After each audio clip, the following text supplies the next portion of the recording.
So good morning to everyone. That's obviously a very powerful video. If you haven't seen it before, some of you look like you may even be crying or tearing up a little bit. It's definitely a powerful video and has done quite well.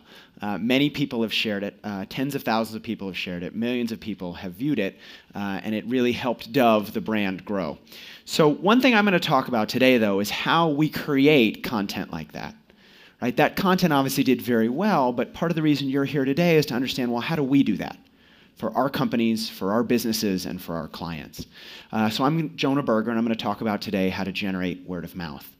I was talking in the green room a couple minutes ago to some folks who are going to talk to you later from Porta dos Fundos. It's sort of probably terrible. Did I pronounce it badly? Okay. My Portuguese is not as good as it should be. I apologize. They're going to tell you about some great examples that they've done here. But again, is it just luck? Is it just magic? How do they create things like that? And can you do something similar? And so I want us to start thinking about this. And I'm going to skip. Well, I'll go with this.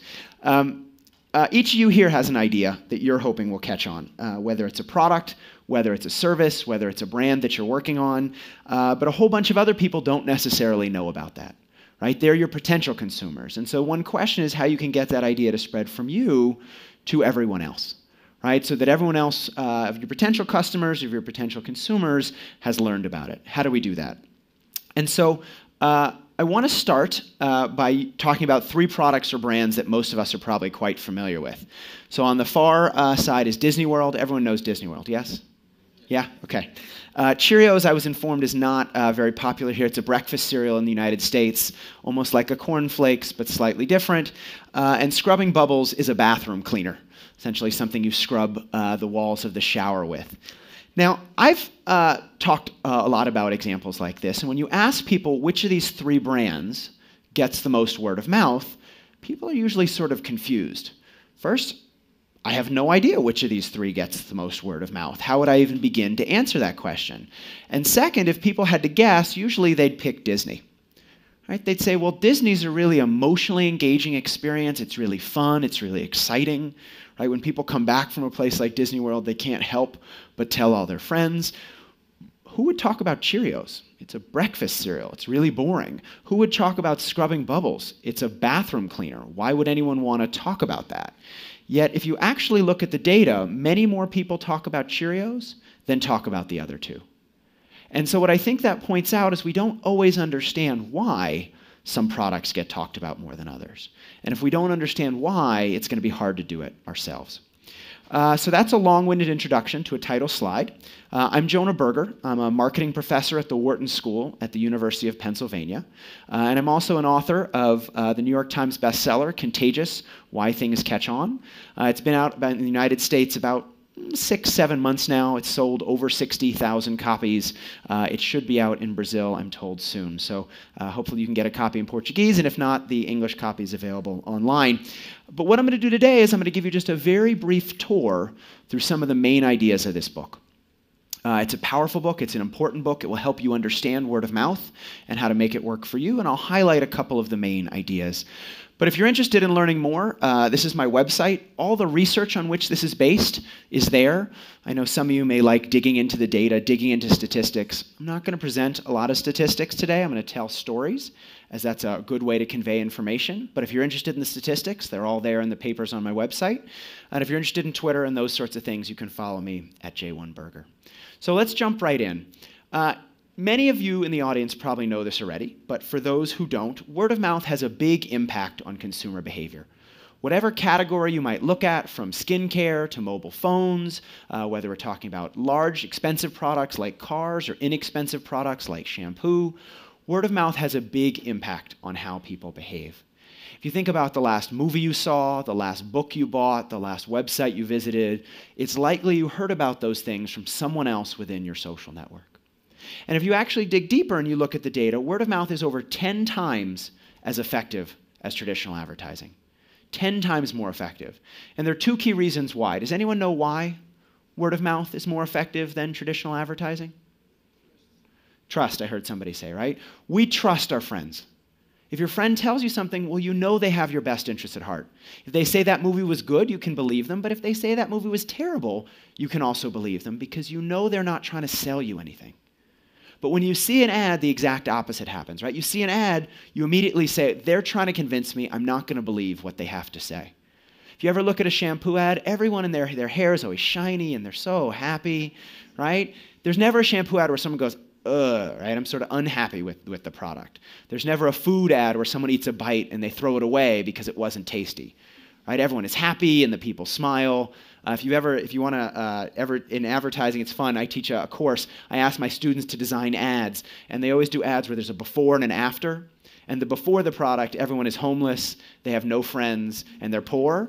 But then after the product, they're happy and they're millionaires and everyone loves them. Right? And that's what we're used to seeing. This product will change your life, but we don't believe that ad because we know they're trying to get us to buy the product. Whereas our friends are more likely to trust them. So trust is the first reason. The second reason is a little more nuanced, and that's the targeting benefit of word of mouth. So let's say, for example, you sell shampoo. You want to find new customers. How do you find those customers? Well, one thing you do is you take out ads, but you don't just take them out anywhere. You try to find a publication or a television show or a radio program or a digital ad where you think those potential customers would be. So you say, okay, we're looking at women maybe between 20 and 40 with this sort of income. What type of websites do they visit? What type of publications do they read? What type of television shows do they watch? But the problem with that, obviously, is some of those people that are watching that show or seeing that ad online aren't necessarily interested in the product being offered. And that's what's nice about the web, right? If you're paying cost per click, then you know that someone actually looked, but you're still not sure that they're in the market for that product, right? It's hard to get exactly what they want. Who knows someone better, though, than their friends, right? Your friends know you better than anyone else. They not only know if you're interested in a product, but whether you're looking for one right now. Your friends aren't going to tell you, for example, about a great website for baby clothes if you don't have a child. And so word of mouth is really targeted to find the person or people that'll find a product most interesting. A great example of this happened to me a couple years ago. Companies often send academics books in the mail, hoping that we'll read them and we'll assign them to our courses so they sell more books. Well, this time they sent me 2 copies of the same book. Now let me tell you, the second copy wasn't any better than the first. It was exactly the same book. So why did they send me 2? Well, they said, hey, Professor Berger, we think you'll like this book, but we think you'll also know someone else who will like this book. Please give that second copy to them. And that's really smart marketing, right? Think about cost per acquisition. You not only have to find those new customers, you have to actually get the product. Here, why not use your customers to find you new ones? Why not use them to go through their social network, almost like a searchlight, and find the personal people that'll find that product most interesting or useful? And it's no surprise then that referred customers have 13% higher customer lifetime value than people that come in off the street. Because people that come in through ads or otherwise, they're not always a great fit for your product, whereas people who come in recommended by their friends are definitely interested in that product. People tend to be friends with similar others. If they have a problem or are looking for a product, it's likely they have friends in their social network who also might be looking for their product. And so that's the second benefit, the targeting benefit of word of mouth. Okay, so now we've hopefully seen that word of mouth is important, but you're probably sitting there going, great, I knew that already. How do I get it? I know word of mouth is valuable. I know it's going to drive sales. How do I get it? And so the first thing we usually think about is online technologies. Things like Facebook, things like Twitter, things like LinkedIn, and otherwise. Right? But if you actually look at the data, some word of mouth is online, but some word of mouth is also offline. Offline is also important in addition to online. So we need to think about both and how we use each effectively. But second, by following so much on the technology, by focusing so much on the tools, we've lost focus on the psychology. Why do people share something or not? You can have a page on Facebook that does great, or you can have a page on Facebook that does terribly. Same with Twitter. You can have tens of thousands of followers, but if no one's retweeting your message or no one's buying something that you're trying to sell, it's not going to be very useful, right? Just putting activity into these channels won't necessarily make success. And focusing so much on the technology, a few years ago, you might have been to a conference just like this, and someone might have gotten up on a stage like this and said, do you know what your business needs? MySpace. MySpace is going to change the way you do business forever. And you might have taken notes. And now today, MySpace isn't so useful, right? Not as many people are on MySpace as they used to be. Technologies come and go. Things change. I can't predict whether Facebook and Twitter will be around in 10 years or 15 years. But what I do know is that people will still be sharing. Whether they're staring on Facebook or Twitter or some new technology, to make that work for us, we need to understand why they share in the first place, the psychology behind social transmission. And so that brings me to a very important word, which is luck. You might think that it's luck that drives people to share, right? You just have to get lucky. Or has anyone heard that cats are what make things viral? Has anyone heard that notion that cat pictures and cat videos, there's sort of a theory out there that cats make the internet go round? That if you look underneath the Google building today, for example, there are cats furiously going to make sure the internet is still possible. And if there were no cats, there would be no internet, right? What would we talk about and share? And those are great theories, except they're completely and utterly wrong. They don't tell us anything about why one cat video succeeds and another cat video fails. And they don't tell us about the thousands of things that have nothing to do with cats that go successful, right, that go viral. I just saw a couple videos from the guys who are coming up next. It's not like the Dove video had cats in it. It's not like the folks who I showed you their name before. All their videos have cats in them. So rather than focusing on cats, let's focus on science, right? The psychology behind social transmission. I spent the last decade studying why people talk about and share things. We've looked at thousands of pieces of online content, tens of thousands of brands, and millions of product sales across the United States. And again and again and again, we saw that it wasn't luck and it wasn't chance. There was a science behind why people were sharing, a formula essentially for why people were passing one thing on rather than something else. And so we found that there were 6 key things that came up again and again. 6 key factors that were driving people to talk and share. Social currency, triggers, emotion, public, practical value, and stories. And so I'm going to talk about each of those briefly today and shape how we think about crafting contagious content. Right? How we can build the messages that we build around our products, the videos, but also the product themselves. How can we design products that people are more likely to share? When we designed the book, for example, we thought about how to make the cover more likely that people would pass on from one person to another and more likely to see and imitate. How can we design our products for viral growth? 2 things, though, before I get to this. The first, I don't mean to suggest that I can guarantee you 10 million views. Anyone who can guarantee you 10 million views, and really shares. Views are easy, right? Views, we just advertise a lot and the views go up. What we really care about is shares, because shares are free. We don't have to pay anyone for shares, right? If we can get people to pass it on, if I can get you to pass on to you, to pass on to you, to pass on to you, I only have to pay for the first person to see it, right? So it's not just views, shares are really important. But I'm not going to guarantee I can give you 10 million shares. What I can do is I can increase your likelihood of sharing. Right? Not all of you need 10 million views. That would be fine. But what you really want is just each person who uses your brand to tell one person about it. Right? If each person told just one additional person, your brand would grow extremely well. Right? And so that's the goal here, to increase the number of people that are talking and sharing. And the second thing to think about is I'm going to focus, let's see, there we go, on the message rather than the messenger. So you might have heard that certain people are more influential than others. That certain people have more followers or more friends or are more persuasive. And so if you can just get those people your product, you're going to be really successful. Doesn't matter whether the product is good or bad. Just as long as you get it to those people, it'll catch on. And again, that's a fun theory, except it's completely and utterly wrong. I would love to be a social media guru.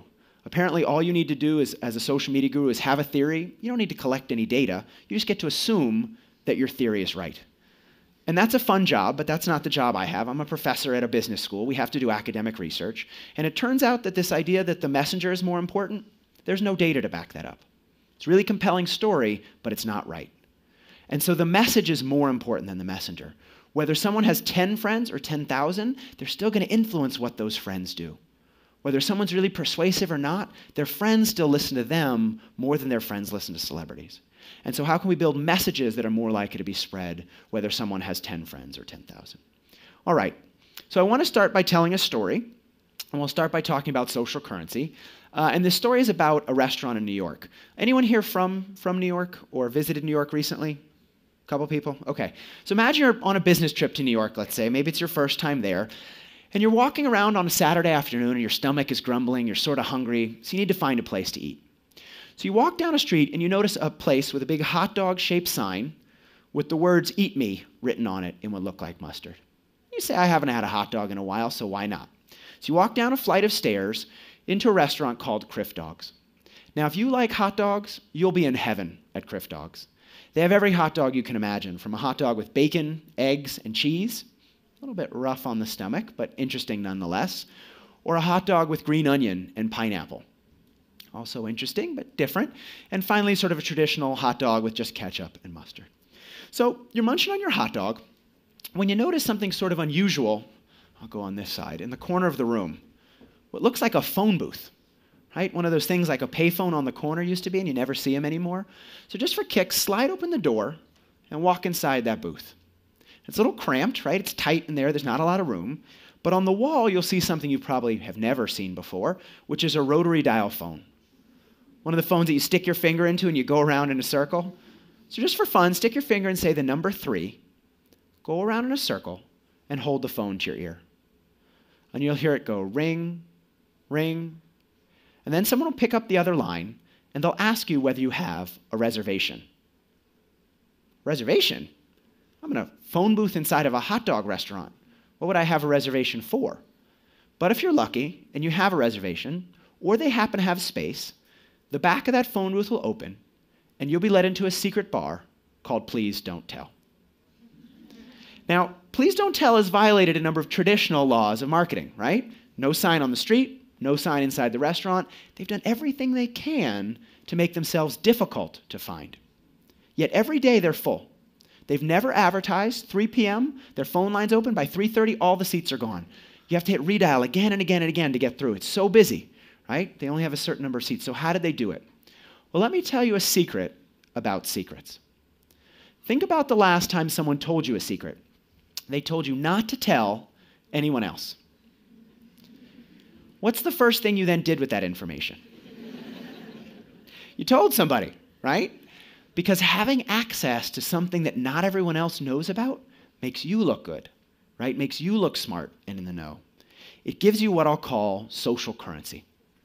Just like the car we drive and the clothes we wear, the things we say affect how other people see us, right? When I came to see you guys today, I was thinking, well, what should I wear, right? It's sort of a CPG crowd. There's some advertising agency folks, so maybe I'll wear something a little fun. I'll wear my sneakers that are sort of dressy, but sort of fun also. I recognize that you would make inferences about me based on how I was dressed, right? Is that sort of a cool guy? Is it a button-down sort of usual guy? What's he like? Well, let me look at his clothes and make inferences about him based on it. Same with what we talk about and share, right? If you're the first person to share a hot news tip, maybe on the technology product that just came out, well, your friends will think you're in the know. If you're always talking about new restaurants and things you know about that, people will think you're a foodie. What we share affects how other people see us. So if one thing we need to do to get consumers to talk about us is to make them look good by talking about us. The better we can make them look, the more likely they'll want to talk about it. So let's dive in here for a couple ways to apply it. The first way is to make people feel like insiders, like they have access to something that not everybody else has, right? That's exactly what Please Don't Tell did. If you went there to that bar, you would love to tell everybody, right? Because it makes you look really good. Like you're an insider, like you know things that not everyone else knows. LinkedIn did a great job of this a few months ago. So you might have gotten an email from them. They sent an email out to about 5% or 10% of their followers saying, listen, you top 5% or 10%, you have one of the most influential profiles on LinkedIn. You have the most followers, you have the most connections, people click on your page a lot, you're really influential. Congratulations. Now, people who got this email, they felt pretty good, right? They gave themselves a pat on the back. Look at me, I'm influential, isn't that great? But that's not the only thing they did. They also shared that email with their entire social network. Why? Well, it gave them social currency. They looked really good to have one of the top 5% or 10% of profiles on the website. But notice they didn't just talk about themselves. LinkedIn got to come along for the ride. Because by forwarding that email, I have one of the top profiles, they have to say on what website they have one of the top profiles. No one's going to say, hey, LinkedIn is great, but they're happy to share an email if it makes them look good that LinkedIn gets to be a part of. Right? So that first thing we need to do is make people feel like insiders. I've done some work. Do you guys have Clear here, the shampoo? Okay. So a very famous product worldwide. It's a Unilever brand, but it hadn't been released in the United States. And so they wanted to release it in the States. They did this about 4 or 5 months ago, but they needed to come up with a way to release it. So they did something really interesting. Rather than advertising, they actually gave away some of the product to employees at Unilever, as well as the agency partners of the brand. And so for the first month, the only way you could get access to this Facebook site about Clear was if you knew someone else who had already gotten access. So imagine I only told people in the room about this book, and I said to get access to the website, you can only get it if one of you gives it to someone else. Well, everyone felt really special to have access to this secret thing. And so they gave it to their friends. They gave samples away to their friends. They gave access to the site away for their friends. It made them feel smart and in the know. They got over 10,000 likes within the first week of releasing this campaign with no advertising.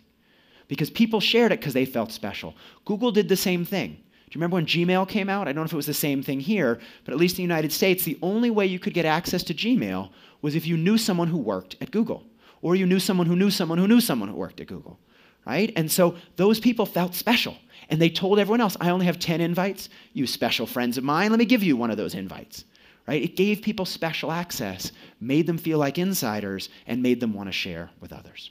So the first way to generate social currency is to make people feel like insiders. The second way is to find the inner remarkability. And this is really important. So some of you may be sitting here going, okay, I get it. If you're a high technology product or you're a cool hidden bar, it's easy to get social currency. But what if I sell a really boring product, a really mundane product? What's an example of a product you think is not very remarkable? Really boring product. Somebody? Toilet paper. Okay, toilet paper, I would say, is really boring, right? Cement might be really boring. Pens might be really boring. And you might say, well, there's no way to make that product remarkable, right? There's nothing surprising, novel, or interesting about toilet paper. Give me a minute, I'll come back to toilet paper. But first, I want to talk about a different example. You could think about the same thing with household appliances, like a dishwasher, or maybe even a blender. Well, let me show you how a company got over 200 million views for a video about blenders. Will it blend? That is the question. How many people have seen one of these videos? Okay, a couple. You guys are in for a treat.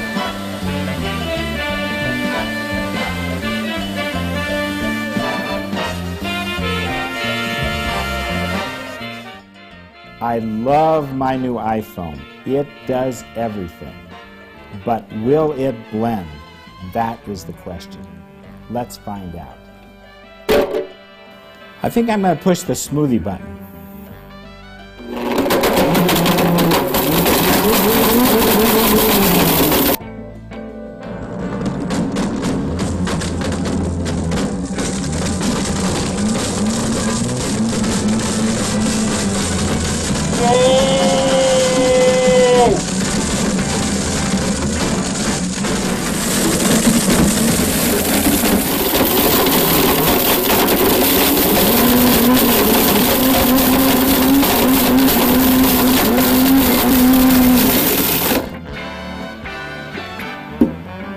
I smoke.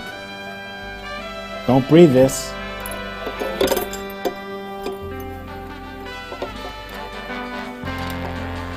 Now, you fans on YouTube have asked me to blend an iPhone, so I did it.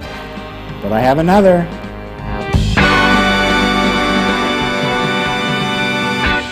I'm going to put this on eBay.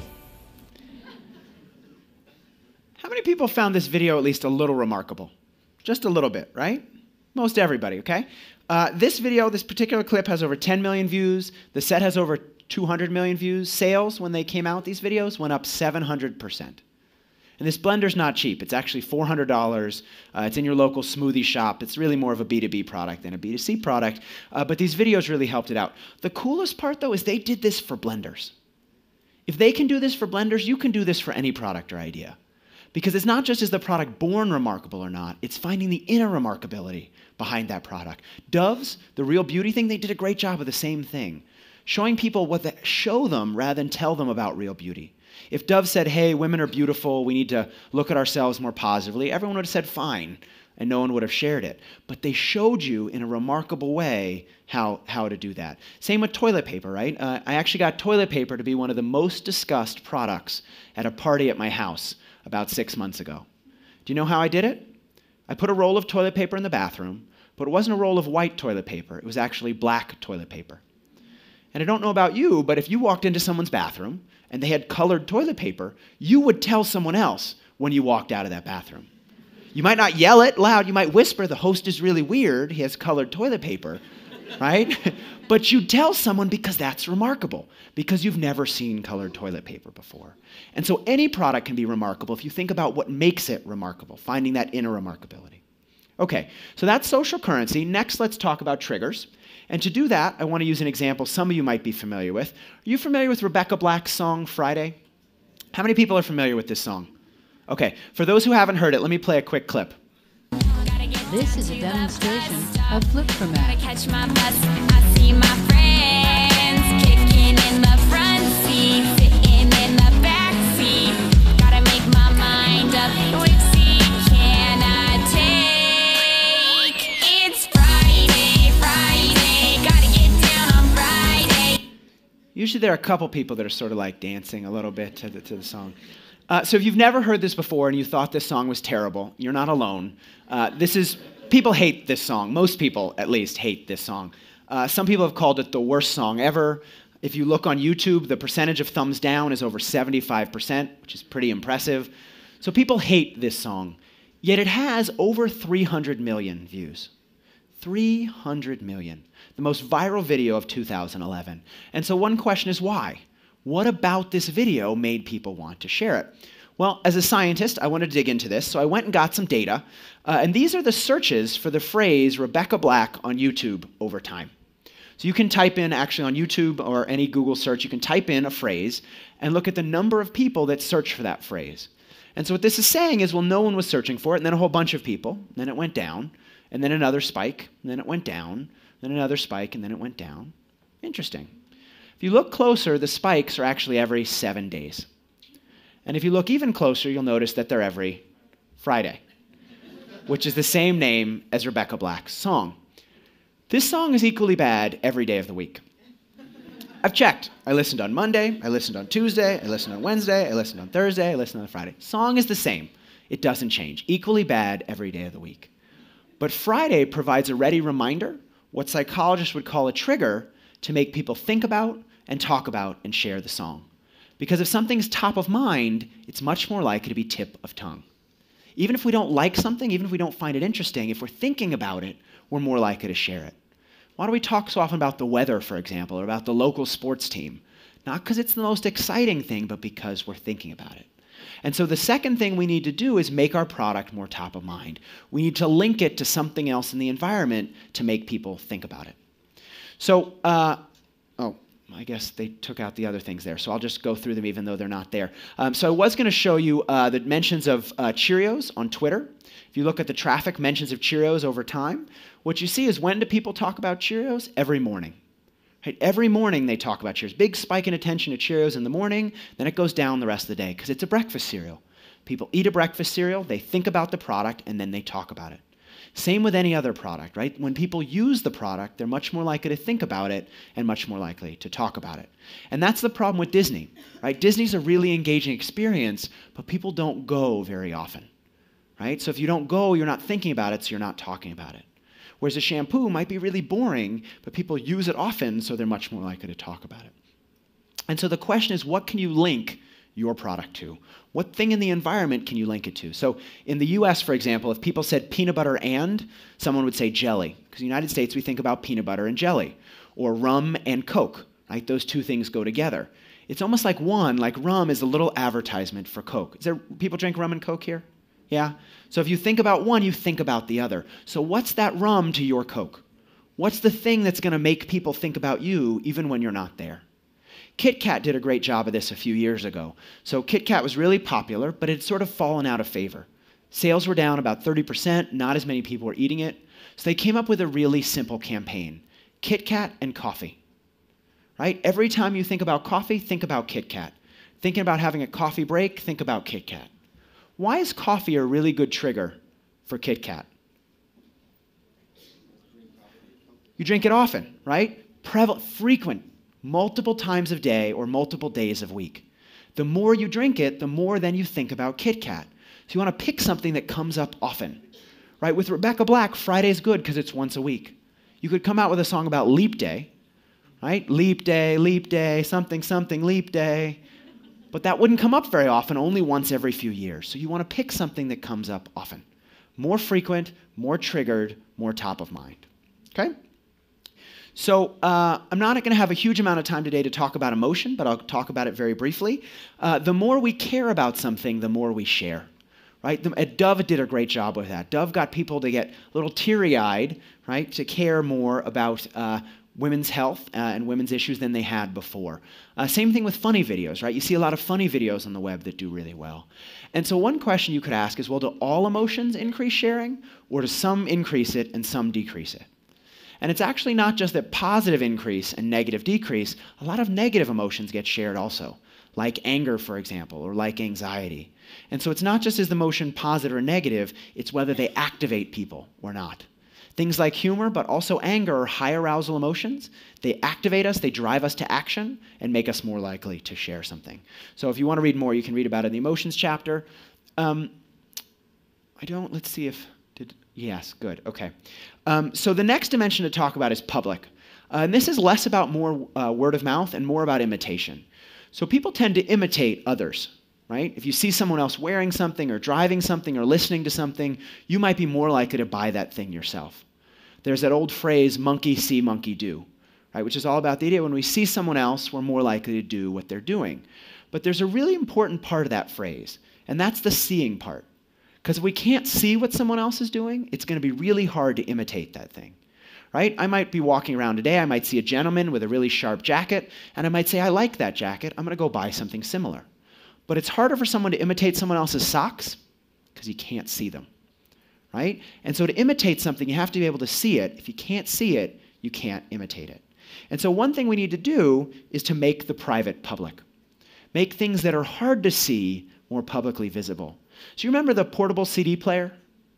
Right? You used to have to run in place like this to listen to music. Right? You had to make a choice. Do I want to listen to music or do I want to exercise? But I can't do both at once because the CD will just skip. It was a dark time in the history of music. There were these things called CDs. You had to listen to 16 songs by the same artist. You couldn't switch around. Okay, so not a great product, right? We all agree. And then they came out with something new called the digital music player. But it was expensive. Right? And so I have this thing that I'm using, it's not great, and I have this new thing that it's expensive. Is it worth switching? I don't know. Your consumers have the same problem all the time. They're using something already, there's something new, is it worth changing to the new thing? I don't know if it's worth changing. So what do people do in those situations? Well, they look around to see what other people are doing. But if everyone has black headphones, if Sony and Kobe and all the brands have black headphones, you have no idea what product someone's listening to. And then Apple comes out with white headphones. And now if you see one person with white headphones or 5 people or 10 people, you realize, wow, that product must be pretty good. Maybe I should do something similar. Right? Maybe I should go out and buy that product. It's worth getting rid of that the portable music player and switching to the digital music player. Right? If I can see it, I can imitate it. But if I can't see, I can't imitate. So logos are one way to do that, right? Big logos are one way to do it, but there's also other ways, right? Color of the product is a nice way to do it. When people buy something, often when they buy something at Tiffany's, for example, they walk out with a bag that they then want to show everyone else because it gives them social currency, but along the way, they're a walking advertisement for the brand. By making the private public, we make it easier to imitate. Talking about practical value, I'll just go through this one quickly. Again, you can read about it more in the book. But practical value is all about useful information, right? Can we share something that people are going to find useful, right? 10 tips for how to use PowerPoint, 5 things you should do at the office to get promoted. All of this is useful information. And so one thing we can do to make information useful is frame discounts, right? So if there's a product that's, let's say, 20 in the United States, it would be dollars, right? So $20, and we can make that product $5 off, $5 off 20. What percent off would that be? 5 off 20. 25%. Everyone agree that 25% and 5 off 20 are the same? Economically, they're the same? Yes? Do they feel the same to the consumer? No. Same actual monetary amount, but 25% off seems bigger to the consumer, so they're more likely to take that deal. Seems like a better deal than 5 off 20. But when you get above 100, it's actually the opposite. If it's 2,000, for example, what's 25% off 2,000? Come on, math whizzes, 500, right? Come on, guys, come on. 500 off 2,000 is the same as 25. We all agree 25%? But there the 500 seems bigger than the 25%. Same amount economically, but feels different to the consumer and changes behavior. And so it's all about, I call that the rule of 100, right? Below 100, it's one way. Above 100, it's the opposite. How do we frame discounts to make that information more impactful, that will make people more likely to purchase and more likely to share? Okay, last but not least, I want to talk about stories, but I want to talk about a particular type of story. And marketers are not always very good at storytelling. We're usually very good at selling. We think our job is to just tell people how great the product is, and if they haven't bought yet, well, then we need to tell them again. And if they haven't bought, we'll need to tell them again and tell them again and tell them again until they buy the product. What we need to do is think about telling stories, but a particular type of story. So I want to tell you a story about 3 types of ice. And so there's a bar in Philadelphia, that's where I'm from, Philadelphia in the US, that has really high-end cocktails. Really very expensive. They have shaved cinnamon on this part, and they have very high-end liqueur, no vodka, no Red Bull, just very high-end drinks. But if you look at people who go to that restaurant, that bar, when they walk out, they tend to say one thing in particular, and that is that the bar has 3 types of ice.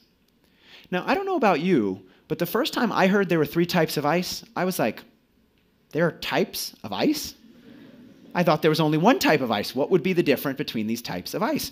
Well, it turns out that there's one type of ice that fills from the bottom up, so there are no air bubbles. There's another type of ice that's chipped off of large blocks. And there's a third type of ice that's just very small swizzles. And 3 types of ice, why would you care about them? Except that they melt at different rates. And you wouldn't care about ice melting at different rates, the different types, unless you cared about really good drinks. Because certain drinks want to be more watered down, they need ice to melt faster. And other drinks need to be less watered down. They need ice to melt slower. And so having 3 types of ice is really good if you care a lot about drinks, which is what this bar does. So now think about it. If a customer walks out of your bar and they say, hey, this bar has really good drinks, that's not very memorable. But if the customer walks out and they say they have 3 types of ice, not only is that very memorable, other people are like, what do you mean? I want to find out more. But it also carries the message that we have really good drinks.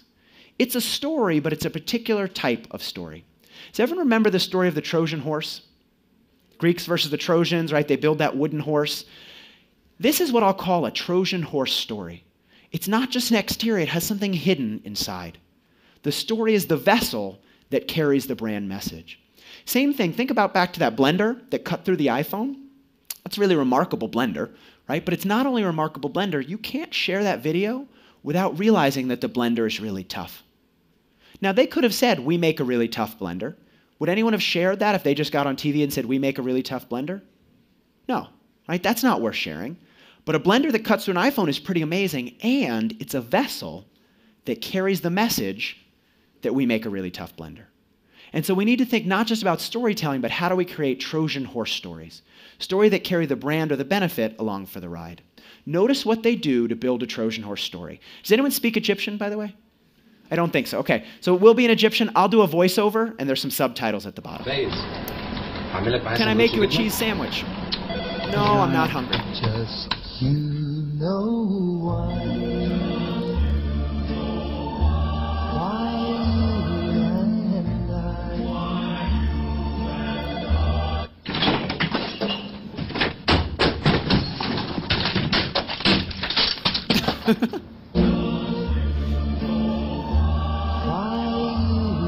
باندا ما يتقلهاش لا. Never say no to panda. Good morning, good morning. I got you panda cheese for breakfast. No thanks, I don't feel well. You know why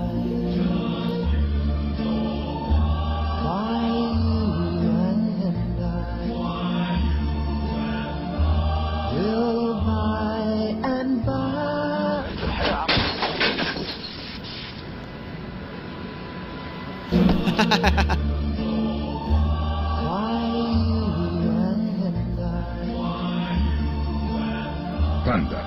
Never say no to panda. Dad, why don't we get some panda cheese? Enough, that's too much already.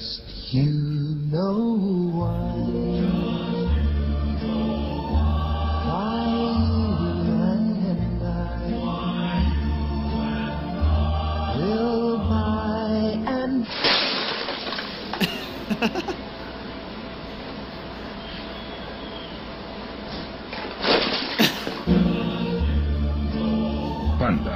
Never say no to panda. And last but not least, just one more. Dad, why don't we get some panda? Just you know why. Get one. Why you and I. Get one more.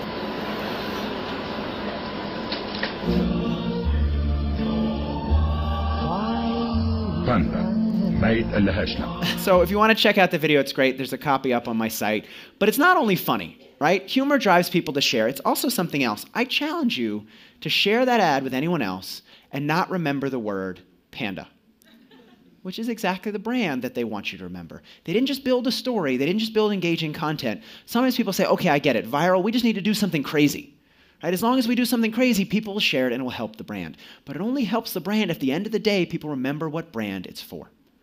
Right? And so it's not just about crazy content. It's about building valuable virality. Building a Trojan horse story that has a candy shell that's really tasty, but the brand gets to come along for the ride. Okay, so to wrap up today, we talked about 6 key steps to boosting word of mouth. And if you wondered why STEPS has 2P, it's because I'm not very clever. I couldn't come up with a better an acronym for the framework. But it's social currency, making people look good, like that hidden bar. Triggers, Rebecca Black is viewed more on Friday. How can we bet a trigger to make people think about us? Emotion, when we care, we share. Public, the more visible it is, the easier it is to imitate. Right? Easy to imitate shirts, hard to imitate socks. Practical value, news you can use, framing information to make it more useful, and finally wrapping the message in a story or narrative that carries it along for the ride. So 2 things I want you to do, next steps when you leave here today in terms of thinking about crafting contagious content. First, find your message. What's that thing that you want people to share? Dove didn't just say, hey, I want more word of mouth. They said, hey, we want people to talk about real beauty. And then they said how we can build a shell around that. And so to do that, think about applying those 6 key steps. Not every message needs all 6. Right? Dove was very good on emotion, right? High on the E, not so good on triggers, not so good on social currency. One of the 6 needs to be good. And so if you have ads, each one can focus on one of the 6, right? If you're working on social media, well, some of your posts can be about social currency, some can be about emotion, and some can be about practical value. And so if you're interested, I've built a workbook to help people apply this. It's just on the resource tab of my website. Free downloadable workbook will help you work through each of the 6. It's not random, it's not luck, it's not chance, and I'm sorry, it's not cats. There's a science behind why things catch on. It's all about human motivation, and if we understand that science, we can craft contagious content, and we can get our products and ideas to become popular. Thank you very much.